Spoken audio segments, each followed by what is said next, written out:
Ginagawa po ng Yakap ng Agila Media ay una, ini-empower po namin yung mga papasok na member. Yes. Pangalawa, ini-empower po namin yung mga members natin.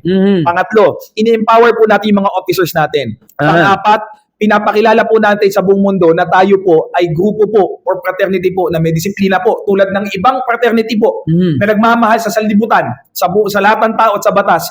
Pinapakita po natin na tayo din po, hindi natin tinotolerate yung mga maling ginagawa. Kaya sinasabi na namin na pag may maling ginawang ganito, dapat ikaw ay gumawa ng aksyon. Yes. Di ba kaya ngayon, kasi may maraming iba, tinitake na, ay, bakit yung inaaway sila, ganyan-ganyan, pamasisira kayo. Hindi po. Kung sino man lang po yung inabot nun, tinamaan nun, siya po ang dapat tamaan. Wala nga po kaming binabanggit na pangalan o grupo o particular na tao. Ang binabanggit po namin dito ay yung mga actions na pag narinig nyo po o pag napanood nyo po rito Or naranasan nyo. Ngayon, pwede na po nating iwasan para hindi na po maulit ito. And just for awareness. Yes. Diba? Siyempre, ano pa bang gagawin natin?